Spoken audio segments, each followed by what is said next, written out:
Welcome to The Real and the Woo. I'm your host, Lauri Stern. Join me as I invite experts and friends to discuss a range of topics, from the factual and practical to the mystical and magical. Consider this your virtual happy hour filled with lively, authentic, and meaningful conversations meant to inform, inspire, and ignite your curiosity. Whether you are very real or super woo, this podcast is just for you.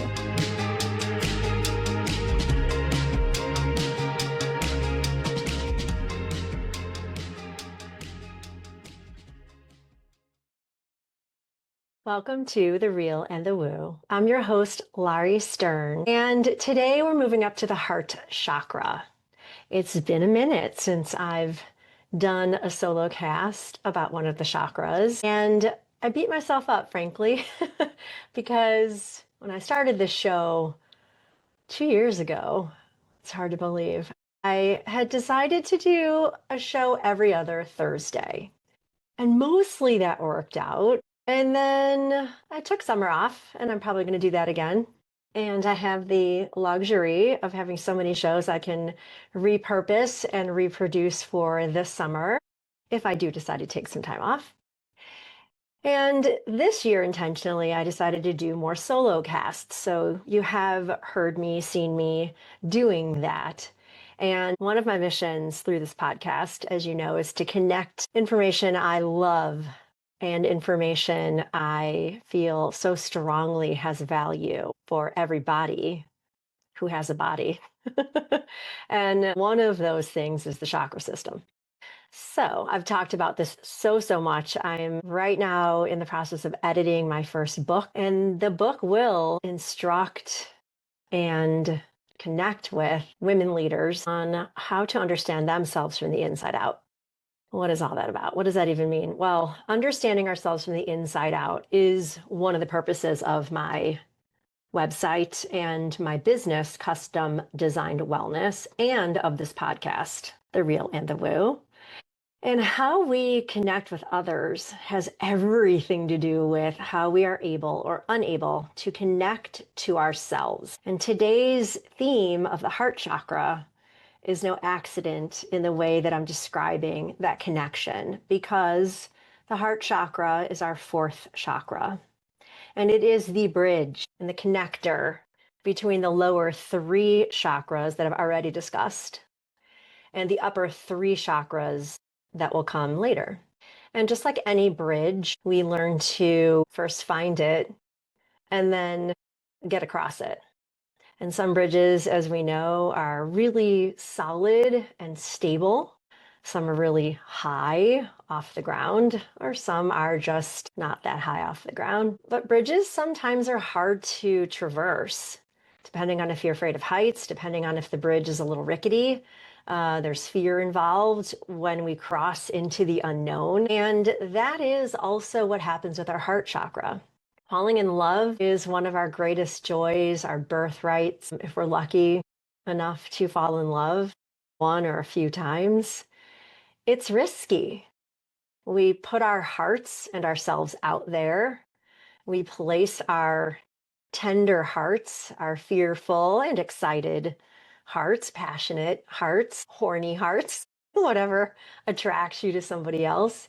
But we're not guaranteed that they will receive in kind our love.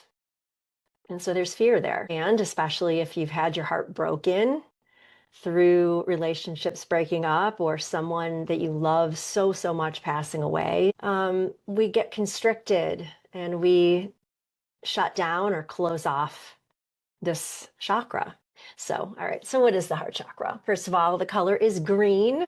And I know a lot of you are going to be like, what? Isn't it red? No, it's green with a little pink. So there's higher heart. I think of this chakra most of the time as just like a big green glowing orb or green sunlight with a bunch of rays. Or sometimes I think of it as like a swirly cone. I mean, who doesn't love a swirly cone? I like vanilla with chocolate. I'm really a big fan of tart yogurt, like frozen yogurt tart, but I like to mix up the tart with dark chocolate. Now you know that. But the heart chakra, sometimes I imagine it as a pink swirly cone with green or green with pink, however. And the whole idea is, each chakra has symbols. So what is the heart chakra? Well, here's the symbol of it. If you can see it, might be a little blurry, but you can see the symbol on the inside is two intersecting triangles, which to a lot of people, and to me, looks like a Star of David. Okay. But it's important to note that they are intersecting triangles. Why? Because, like I said, this is the bridge between the upper and lower chakras.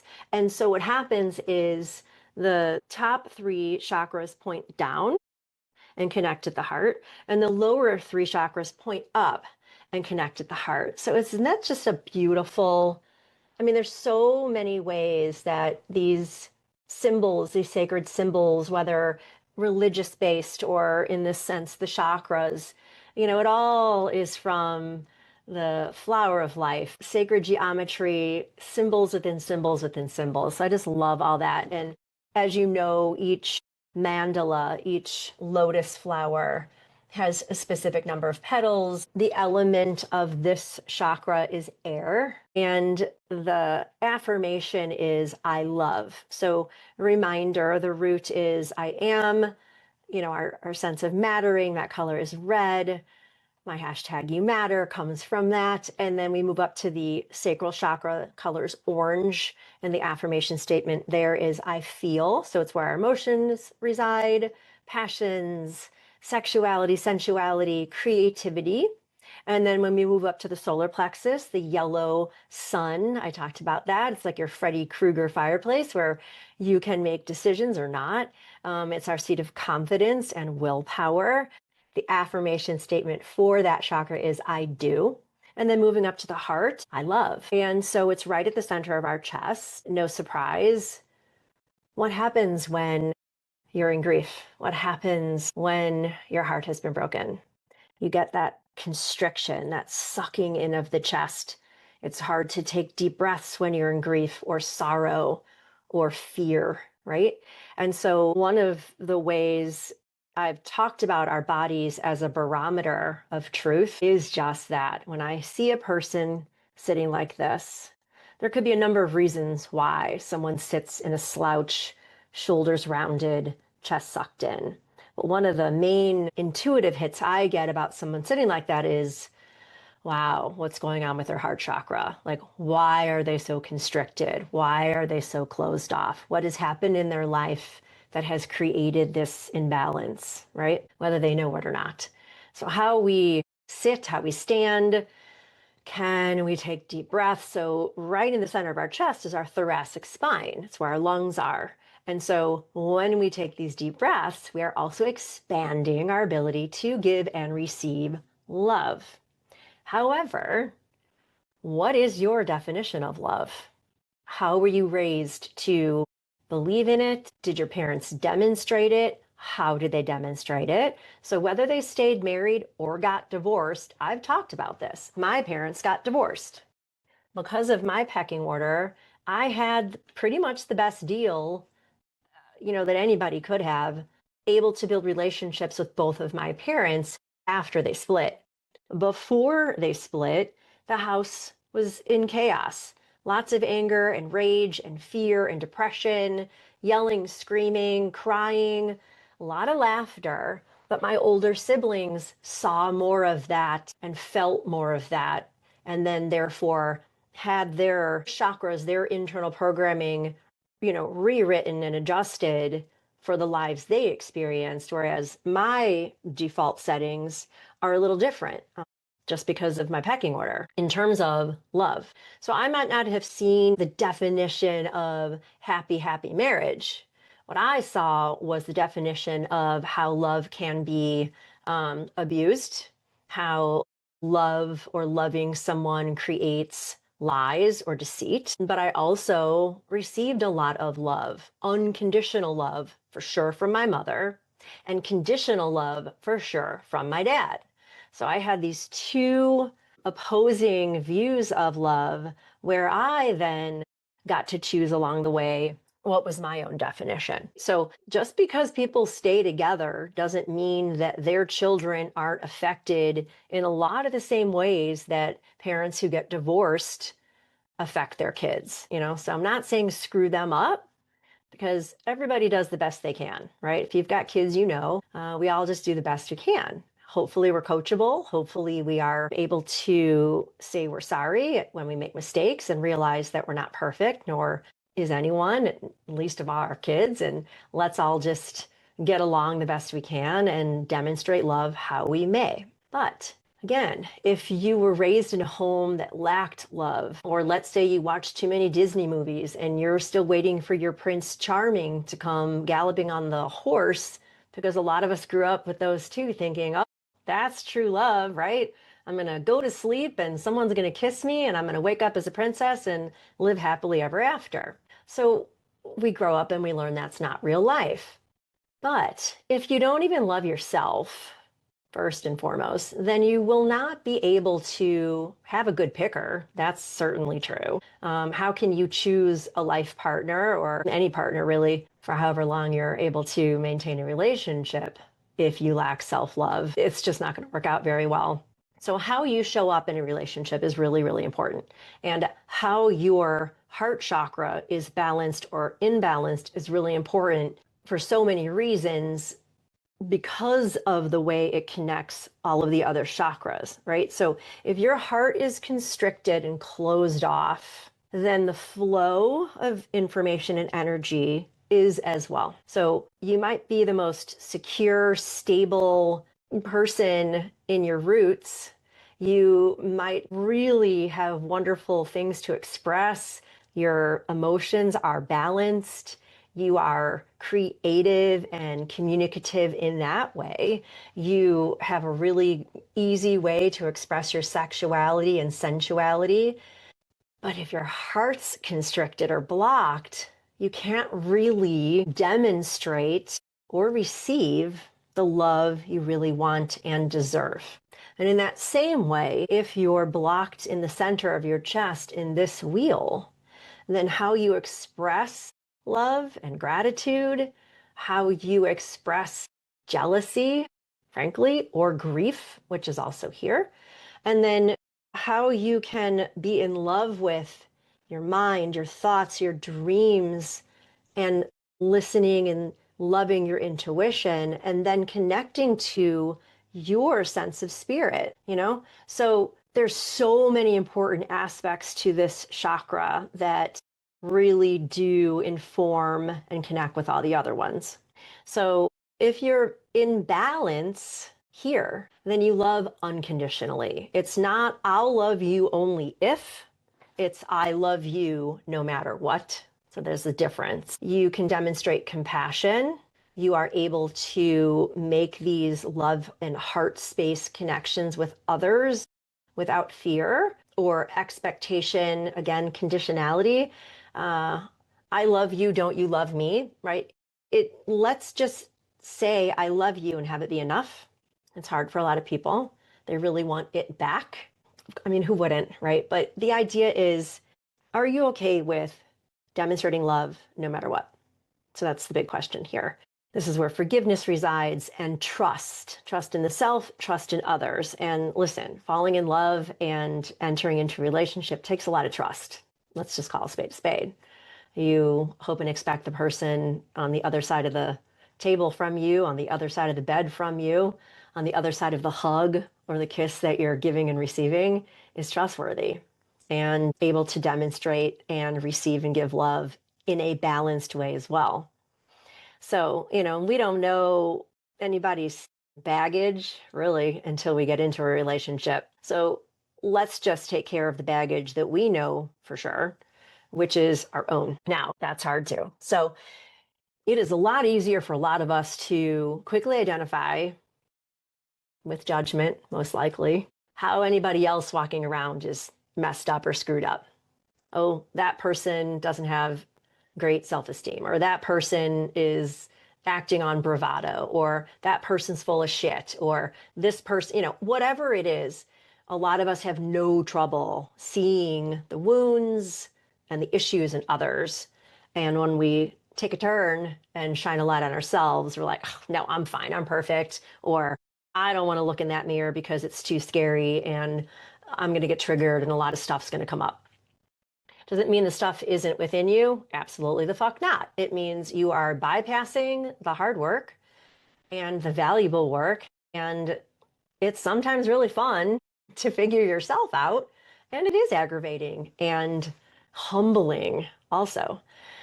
But again, if we're not able to take a good look at how we're made and what programs we're running, especially in the heart chakra, then we really are not doing ourselves a service, and we're doing anyone else with whom we fall in love or love a disservice. So, getting in touch and getting clarity with how your heart has been broken, damaged, repressed, and programmed is really important. I wrote one of my favorite Substacks using, and I've been doing this a lot because I really love connecting dots, as you know. And one of the dots I love connecting is taking familiar children's stories or familiar songs that we know and then reframing them for the modern bodies that we have. And so in this particular Substack, I wrote about the Grinch. And we all know the story of the Grinch, right? He's way up in the mountaintop. He's just a grumpy old soul with a very, very small little tiny heart. And we know that hurt people hurt people. And I'm not really sure we've ever been told, at least in the movie, why.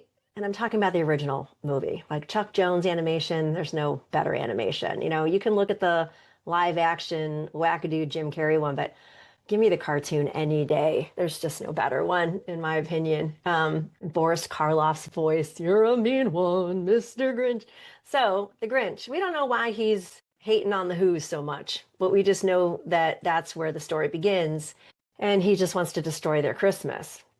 And he devises this whole plan and he abuses his poor little dog. But he, knits him the Christmas suit. And so he comes to town and he sets on a path of destruction. And what happens? Little Cindy Lou Who comes in and says, Santa Claus, why are you taking the presents or whatever, the tree? And she's just such a cute little thing. And he lies to her and he sends her back to bed and goes back up to his mountain thinking he's just ruined everything on purpose. And what does he wake up to? He hears the Who's singing. And that's the beauty of the story, right? They sing anyway. They sing because they love the holiday. They love each other. It's not about the presents. It's about the magic of the season, the magic of connection. They hold hands. They sing that song that no one can really understand the words to. Wahoo, Doris, I don't know. And then what happens?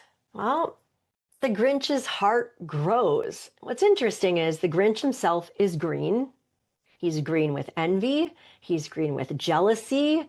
He's green with lack of compassion and forgiveness for himself. And his little tiny heart is just a shriveled up thing. And it grows and grows and grows because of their heart song. And right there, you can probably think of so many songs. Turn on Your Heart Lights come into mind from E.T. All the ways we sing about love and with love, that resonance, that tone also busts up and shifts around what needs to be busted and shift. And when they start singing and the Grinch's heart expands, that's one of the biggest examples that I know of in life so far of the visual of how song and sound can transform and make meaningful changes within a body. So, these chakras have symbols and colors and names. The heart chakra is Anahata, which translates from Sanskrit to unstruck, and mudras. And they also have keynotes, so sound frequencies. And the one of this is the key of F. It's 639 hertz. And so sound healing with a specific keynote can also help rebalance a chakra, in this case, this one, that is out of balance. So there's so many ways that we can connect and heal our internal structures, and sound and singing is one of them. So is breath.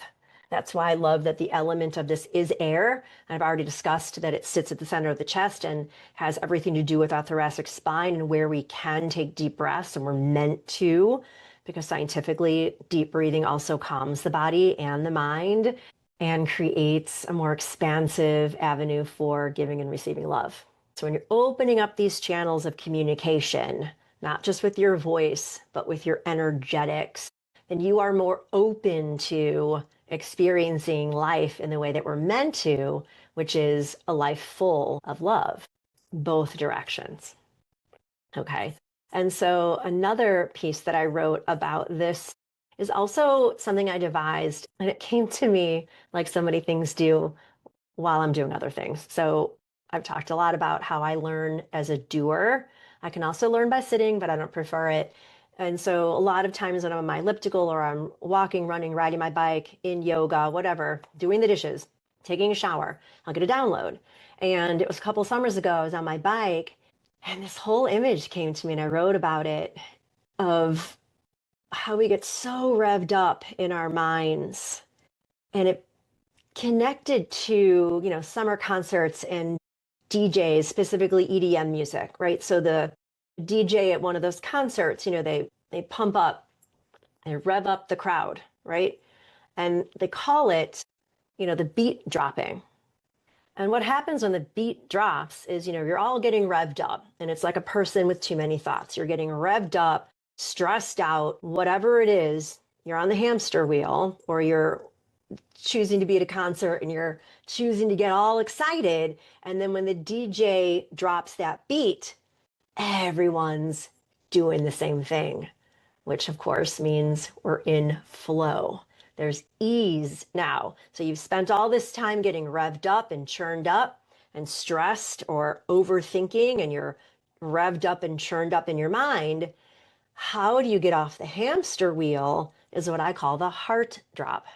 So you literally take whatever's going on in too much and you drop it into your heart. And this whole image came to me on that back ride of just that. Like I literally saw thoughts dropping through heart, and then this open, clear road that I was riding on through the heart. And there was calm and clarity and beauty and love.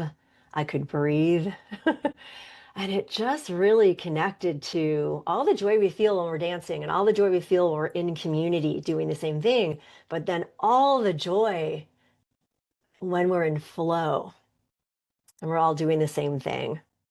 And so anybody out there who kind of gets too revved up in head or too stressed out in gut or anywhere else you're feeling a little off, try to take that energy, take that discomfort, and let your heart carry it, the bridge. Let your heart be that bridge between discomfort and comfort, okay? Between too much thinking and the right amount of brain power. So I hope that image helps as well. So ways to balance this area: deep breathing specifically for this chakra. There's hand gestures, there's mudra. One of my favorite ones is Padma Mudra. So it looks like a lotus flower, and you place it at your heart. And I often, when I'm working with clients and when I'm teaching classes and we're talking about heart chakra, I often encourage people to consider they themselves are inside this green lotus flower. And sometimes I even put myself inside this beautiful green emerald in that flower too. And of course, this also connects with another piece of writing I did for solar plexus using the Wizard of Oz. But the Wizard of Oz itself is such an allegory, metaphor for all of the chakras. And you think about, well, what happens, right? So Dorothy's tossed out of her home. So her root chakra is all fucked up, she's tossed out and she lands in this unknown land. And she then uses her passion, which is singing, and she talks about her emotions and her fears, and she makes friends. So her sacral chakra is orange. It's getting empowered. It's getting its hits. And then what do?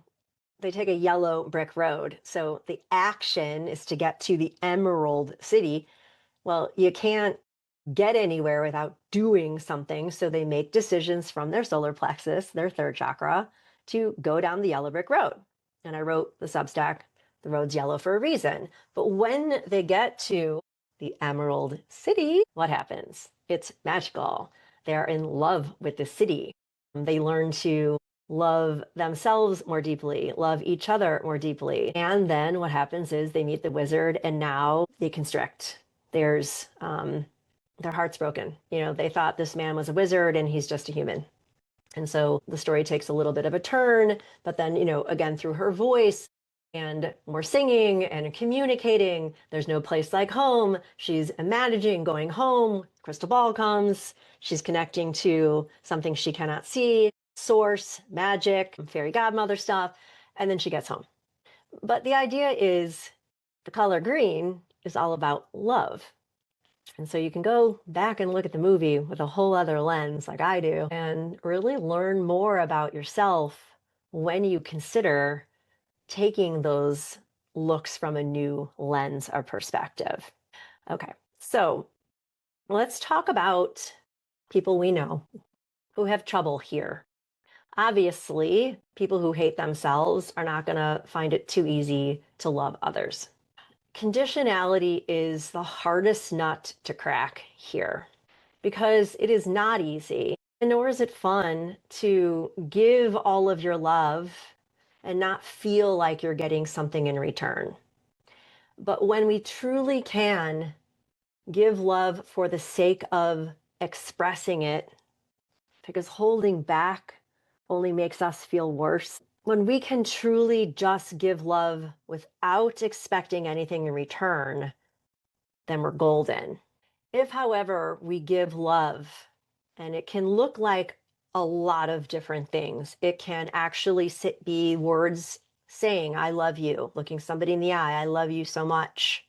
It can be doing something kind for someone else. So demonstrating love through food, right? How many of us, raise your hand, do you demonstrate love for your family through the foods you make? That's one of the greatest ways we can demonstrate love is cooking for those we love, especially if we just love cooking. But if we make the meal only waiting for the pat on the back and the commentary from around the table of how good this meal is, then that's not the purpose. That's not what I'm talking about. That's conditionality. So next time you're making dinner for your family, ask yourself, are you doing it for the sake of demonstrating how much you love them, or you just love cooking? Or are you doing it because you need to hear how much they love you or you're cooking? And gift giving. This is so huge. Oh my God. People who only give gifts to get one in return have a blockage here. People who give gifts of a certain monetary value and keep track of how much money they've spent on someone else and expect to be given the same or more in terms of value are also not demonstrating true gift giving. And finally, if you are on the receiving end of a gift and all you want to say is, what can I do for you now? Or this was so nice of you, and you change the subject and you don't receive the gift, you're shutting down the love you're getting when you do that. So giving gifts is a lot easier for some people, and receiving gifts is really hard, or vice versa. So just notice when I'm saying this, are you easier as the giver, or are you more comfortable receiving? And just make a note of it. And then ask yourself, where are you uncomfortable? Do you hate giving gifts because you're afraid the gift is never going to be good enough, or you didn't spend enough, or you're afraid the other person isn't going to like it? Then you're not giving gifts with your full heart. You're giving gifts with conditions of programming running in your head.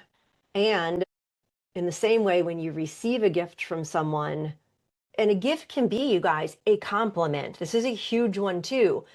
What happens when someone says, I love your hair today? Do you say, wow, thank you so much. I worked really hard on it. Or thank you for noticing. and leave it at that? Or do you say, thank you, I love your hair too? It goes back to grade school. I made a painting. Do you like my painting? I like your painting. Do you like my painting? All that shit, that's stuck in here. And it comes out when someone says, I love your jeans. No, I look so fat in these jeans. These jeans, really? Ugh, bleh. Or these jeans? God, I spent $10 on them. Whatever. So basically, you're saying the person's stupid, right? You're like, they've said something nice to you, and I'm guilty of this too. They said something nice, and you just want to be like, yeah, whatever, instead of like, wow, thank you, and just leave it. Just leave it. But it's so hard if we've got imbalances in our other chakras, if we're insecure, if we're afraid, if we can't make good decisions, then the giving and receiving of gifts, whether they are tangible things you unwrap, compliments being sent your way at home, at work, you're in a job review and your boss says you're an amazing employee and you get a bonus and a raise, and the first thing you do is deny or poo poo, babe, you got to soak it in. Okay. And if you can't soak it in, there's a reason for it. So we want to get clear with where we're triggered here in this chakra and why, without blame and with a lot of forgiveness. So forgiveness resides here. Do you hold grudges? That goes back to the Grinch. Whatever the Who's did to him in his lifetime, he's hating on them. He wants to ruin their Christmas. He's held a grudge for years and years. And, that's his story. So if you hold grudges, it's the same idea of holding onto a hot coal yourself and expecting the other person to get burned. So you got to let the grudge go, however you can do it. Having an honest conversation with the person, if you're able to, about the grudge or why you're mad at them, or just journaling about it. You can sing, you can sing grudge songs. I don't know, but you got to get that stuff out of you so that you can then rebalance this area if you're someone who holds grudges. Grudges have a lot to do with conditionality. They have a lot to do with the need to be perfect and expecting others to be perfect. So be open for how love comes your way. Be open for how gifts present themselves, whether they're tangible or metaphorical or energetic. And when's the last time you really gave someone a good hug or let somebody give you a good hug, right? Chest to chest, thigh to thigh, toe to toe, head to head, arms around each other, and stand there and take, let's say, 3 to 5 deep breaths. I promise you, you will never do a perfunctory hug again, or side hug, or an air kiss to someone who really matters to you. And if you're feeling a little tender and you could use a hug, ask for one and ask for the kind of hug you'd like. A real, meaningful hug is very different than a hug out of obligation. But if you are unable to express your needs with your voice, then you're not going to be able to receive the love you deserve. Even just asking for the hug you want is difficult if you can't find your voice. Okay. So before I leave you, my friend Steffi, who is a fellow yoga instructor, read this quote at the beginning of a class so many years ago. And it says, and every day the world will drag you by the hand yelling, this is important, and this is important, and this is important. You need to worry about this and this and this. And each day it's up to you to yank your hand back, put it on your heart, and say, no, this is what's important. Put your hand on your heart right now and close your eyes and say, this, I am what's important. My heart, my ability to give and receive love, to forgive myself and others, to sit up straight and tall and take deep breaths, and all of that stuff that our heart chakra allows us to do. So if you're ever pulled in all these directions, as the world is saying, pay attention to this, pay attention to that, be afraid of this, be angry at that, don't like those people, do like these people, everywhere we're pulled. And on heart, remember, this is what matters. Consider how music can help you feel love and give love. One of the exercises I do a lot is taking a love song, any love song at all, let's say Endless Love. Put the song Endless Love on, listen to it, sing it, and then put yourself in it. So the subject of that song becomes you in love with yourself. Just try that. Take any love song you already love. When you usually think about it to someone else, your husband, your kid, your ex-girlfriend, your ex-boyfriend, someone in your life that you love and respect, a teacher, a coach, I don't care who it is, sing it the way you normally do. Think about the person you normally think about, but then sing it again about yourself. I promise you, it will resonate completely differently and transform how you feel about the song and hopefully how you feel about yourself. Really simple, simple exercise. So to recap, you might be experiencing a heart chakra imbalance if you struggle to receive compliments or help without deflecting. You keep score in relationships. You're always tallying who gave you what or how they gave you whatever. You feel jealous of other people's happiness and jealous of their loving relationships. You hold grudges and you find it really difficult to forgive anybody else, especially yourself. You give and you overgive endlessly until you're depleted. You've got no more love to give. You just siphon it out and you just don't ever fill yourself back up. You can't really say I love you without it feeling forced. It makes you feel uncomfortable. You keep people at arm's length to avoid feeling vulnerable. And you tend to pour yourself into others because your cup is empty. So you take on other people's emotions and other people's love and let that feed you instead of feeding yourself with those things. And you kind of get judgy for people who are overly demonstrative, PDA bothers you, or you judge people who like just express themselves. And I run into this sometimes too, saying, oh my God, I love this song, or I love that food, or I love this, or I love that. Saying I love this, or I love that, whether it's food, a new pair of shoes, a song, a book. If that makes you feel like when people say those things, they don't really understand the value or meaning of love, that's an imbalance within yourself.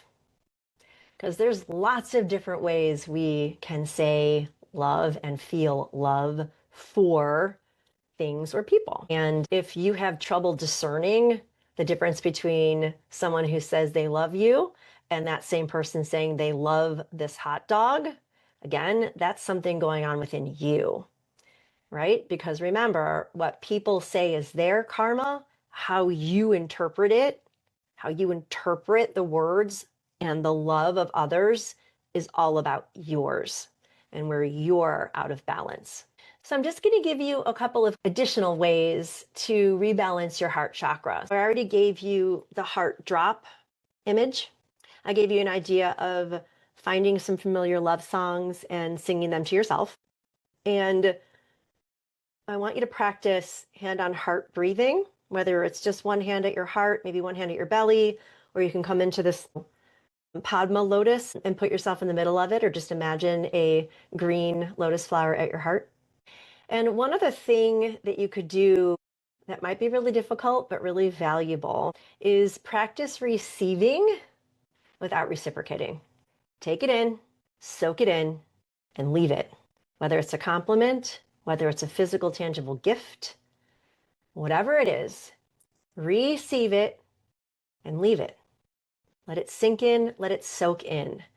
Not only do you deserve to feel someone else's love on you and for you, but when you try to reciprocate it and vomit it right back, the person who's giving you whatever they're giving you doesn't feel valued, They feel undervalued and they feel unloved, frankly, because they know you didn't soak it in. You didn't listen. You didn't receive. So if that is your hardest thing about self-love, let that be your practice and really, really do it. You can give somebody who gave you something nice something later. But in that moment, just accept it. Say thank you and leave it at that. You could also do a letter writing exercise called like a forgiveness letter where, maybe you're not comfortable telling somebody why you were so pissed off at them or how they hurt you. Maybe they're not alive anymore. I don't know. Write them a letter. Either write them a letter that you hope they forgive you for something or that you forgive them for something. And you don't have to send it, but it gets it out, right? It's like head to heart. That's just a different way of working the energy out so it doesn't stay within you. And that's pretty much, I think, what I want to leave you with today. I hope that was enough. I hope that was not too much. And here's something you can do for me that would demonstrate your love. I don't ask for this enough, and I'm going to start asking for it more. There are ratings you can leave here on Spotify or Apple, wherever you're listening to this podcast. I'd love you to leave me a rating, even leave a comment. If you're watching this on YouTube, I'd love you to share it and also give it a like and leave a comment. And if you want to work with me on any of the chakras I've mentioned so far, or any of the other ones, there's a few ways that you can do that. You can go to my website, which has been refreshed and rebranded a little bit to make it easier for you to find me and work with me, and also easier for you to take my energetic assessment, which is free. It's right on my homepage. You fill it out, I get it, and we have a chat about it. Everything I do begins with a conversation. So that's why I always say sign up for a free chat, because it is free. But I can't work with you if I've never spoken with you. The way I work is my intuition starts going the minute we start conversing. And so I don't work with anyone I haven't had a conversation with. That's podcast guests, that's clients, that's people who want to hire me for workshops or speaking engagements. We have to have a conversation. That's just the way it is. I'm a real human and I only work with real humans. So head to customdesignedwellness.com and sign up for a free chat or take my free assessment. And I love those of you who already do leave comments and share the content with others, because listen, if you're working on something, chances are somebody else in your life could use this information as well. And especially if you're struggling with finding meaningful relationships and you know already you've got an imbalance within yourself, but let's say you're in a relationship and some of the things I've said really connect with ways you're experiencing somebody else in your life is blocked in some of these ways, and you don't want to have a conversation about it, you could say, hey, I'd love you to listen to this podcast, or go find this woman. She knows a lot about a lot of things, and I think you could use her help, or anything like that. So that's something you can do. All right, go off and love yourself. Go find a song and sing it to yourself. And remember, you matter, and I love you for who you are, as you are. And I hope that you are able to do the same for yourself and others in your life too. Thanks so much for listening and watching, and I'll see you next time on The Real and the Woo. Have a great day.